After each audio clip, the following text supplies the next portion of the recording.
and now my throat is not itching. Gone I've been healed. completely. Gone completely. It's like I'm brand new. In the name of Jesus, healed forever. Amen. By the power of the Holy Spirit. Let's give Jesus a big hand clap. Okay. Apostle, here we have a creative testimony. She has had a mass behind her ear for 7 years that has significantly reduced while she was in service today. A mass. Go ahead. Amen. Amen. Take a deep breath and then go ahead with your testimony. Oh my God, she's overwhelmed. What happened? A mass. It was a growth at the back of her ear. Oh, large she's one. crying. What happened? It was a big mass. And I prayed. I believe God for it. I saw that it became small. So I asked my husband to look at it. And he confirmed that it's become really, really small. Look what Jesus is doing. I want you to lay your hands on your head. The power of God is coming on you. Out of her now. The name of Jesus never returns to you again by the power of the Holy Spirit. Let's give Jesus praise. She was diagnosed with rheumatoid arthritis since the age of 17, and she's been stiff on her right side. Arthritis? Yes, sir. And you spoke about someone on the right side being healed. She can move now. Oh, the lady. Yes. That is you, arthritis. Yes. Since you were 6. Since I was 17, I came to the United States when I was 15. 2 years later, my fingers started to swell and my whole body started to be in pain. And then right now, when you were talking about a lady with the right side, my ankles were stiff. I couldn't walk, and now I can move my legs. Run. Let the devil see what Jesus is doing in America. Come on. Look at this. Rheumatoid arthritis.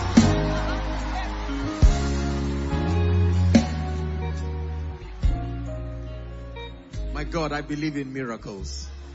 I believe in the power of God. Hallelujah.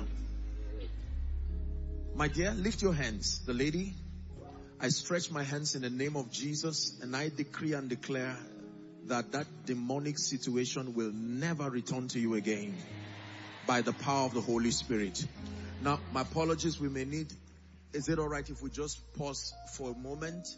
The miracles, I know that there are so many and all of you are itching to testify, but this is just the first night. We give Jesus praise. We give Jesus praise and we bless him for all the miracles, and I declare them blessed. Please go ahead. You can register your miracles with the media, the PR, and would give you an opportunity to share the next sessions. God bless you in Jesus' name. Let's give Jesus a big hand clap. Big hand clap. Amen. How many of you were blessed by the amazing ministry of Pastor William McDowell? Thank you. Such an incredible man of God. I love you and I'm deeply grateful. Thank you. And then my friend and brother, Pastor Nathaniel. Hallelujah. In the name of Jesus Christ. Now, just let me have your attention for the next 10-15 minutes just to introduce my session. Leviticus chapter 6 and verse 13 says that the fire that burns upon the altar should not go off. And the Bible says that that fire must burn day and night. Day and night. I'll be doing a teaching series, the course of the sessions called Revival Flames.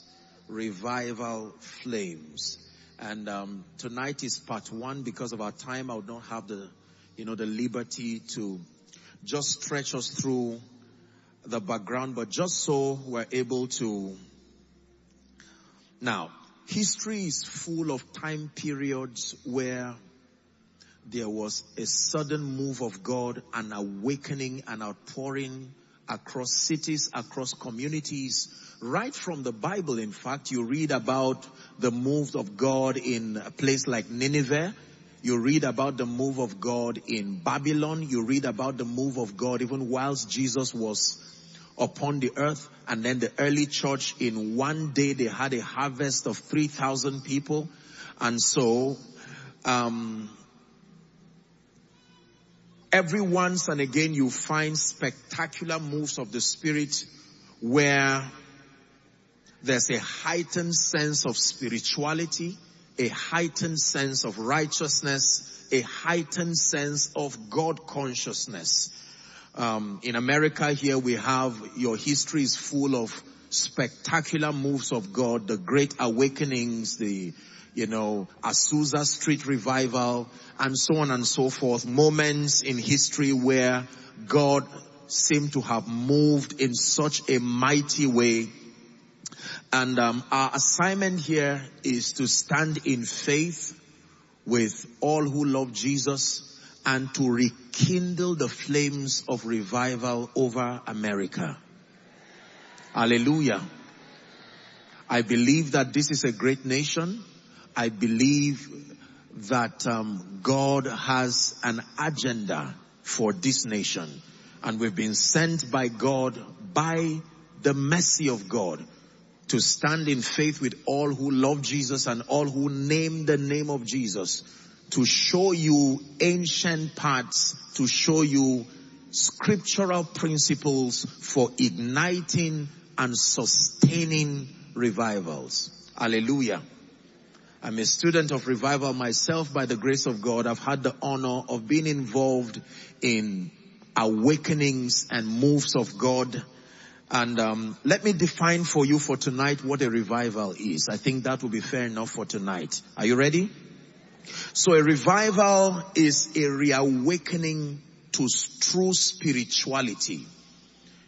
A revival is a reawakening to righteousness. A revival is a reawakening from a state of dormancy, spiritual dormancy. When we talk about revivals, we are talking about a season of reawakening where people suddenly come into a heightened state of God consciousness, where they come into a state of holiness and righteousness, loving Jesus like never before, serving his purposes like never before. Revivals are often characterized by a restoration of love for Jesus and then zeal for spiritual things. Ephesians chapter 5 and verse 14 says, "Awake thou that sleepest," he says, "and Christ shall give you light." Hallelujah. And then to let you know that revival is threefold in its operation. There's what we call personal revival. That has to do with an individual being revived. One who was once on fire, one who loved the Lord before, and for whatever reason you went into a state of spiritual slumber. An individual can experience revival. Number two, the church, the ecclesia, can experience revival. This is the second level of revival. You find that in Ezekiel chapter 37 and verse 10, where we got the theme for this conference. The Bible says, "They were once dry bones and they arose and finally became an exceeding great army." So an individual can experience revival. God's people as a church, a corporate spiritual body, can experience revival. And then the third level is territorial revival. A nation, a city, a community can experience revival. An example is found in Jonah chapter 3. There's no time to read through the scripture, but the Bible tells us that a prophet was sent by God to a land called Nineveh. He was not sent to an individual. He was not sent to a family. He was sent to the entire nation. Jonah runs away from the command, ends up in the belly of the fish, repents. He's revived himself. Then he returns with the same mandate, chapter 3 and verse 1. Now he heads to Nineveh and he speaks to them, and the king declares a fast, from the king to all those who are part of his cabinet down to the animals. And the Bible tells us that on account of their repentance, genuine repentance, there was transformation. So there's personal revival, there's corporate revival as far as a spiritual family is concerned, and then finally there is territorial revival. If you're with me, shout a loud amen. Amen. Hallelujah. Now, haven't studied revival for a bit, by the grace of God, I've read quite a number of books and spiritual resources as touching revivals. I have discovered that there are 3 areas we need to study as far as understanding revival is concerned. Number 1, we need to study the birthing of revivals. How revivals are ignited, because revival is likened to a flame, and all flames and fires are ignited. Most people who talk about revivals do not take the time to study how that ignition happens. There are ancient principles, and I'll be sharing them with you in the course of this conference, how a genuine, sustainable, lasting revival is birthed. Number 2, the second area of revivals that we need to study is why revivals die. It's important to not only study the ignition, but we must investigate why revivals die. Sometimes I'm amazed as I look at the current state of many cities and communities where there was once a mighty move of God. Some of those places have become centers of idolatry. Some of the buildings that used to be platforms for a mighty move of God, they've become monuments today. Some of them reduced physically to ashes.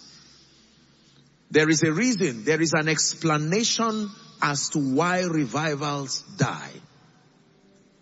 The third area of consideration in learning the subject of revivals is we must learn the blessings or the fruits of revival.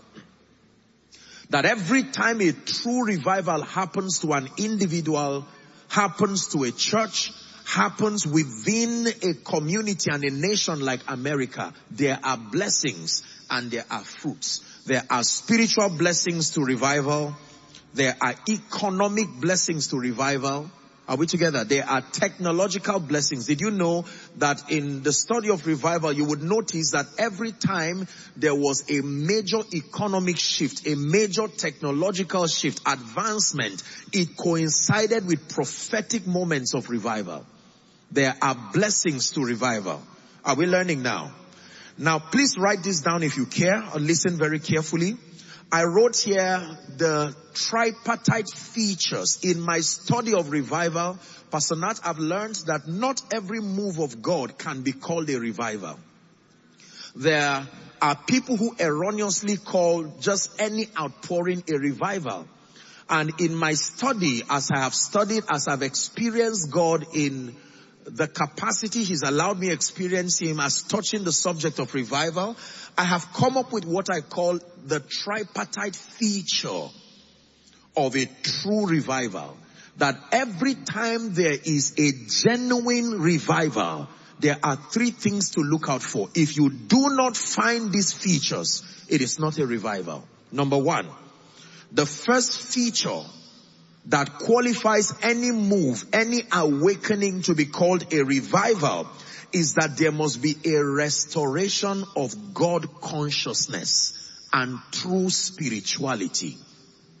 There must be a restoration of God consciousness, a restoration of true spirituality. This happens through repentance. This happens through a restoration of holiness and righteousness, a renewed love for Jesus and spiritual things. If you do not find this in any spiritual move, it is not a revival. Is someone learning? The first feature of a true revival is that there must be a restoration of God consciousness, a restoration of true spirituality, a restoration characterized by repentance, holiness, righteousness, a renewed love for Jesus and spiritual things. When you find people loving Jesus, pressing for spiritual things, that is a real, genuine revival. Number 2, the second feature of a true revival is that there must be multiplication of believers. multiplication of believers within that territory. Multiplication of believers. There must be an increase within the community of the believers as a result of massive salvation. It is impossible to have a genuine move of God, a genuine reawakening, a genuine revival, and then the number of those who are obedient to the faith is left unchanged. It's impossible. When the Holy Ghost fell in Acts chapter 2, the Holy Ghost came on the day of Pentecost. In one single day, the Bible says they had 3,000 people. In one day, 3,000 people.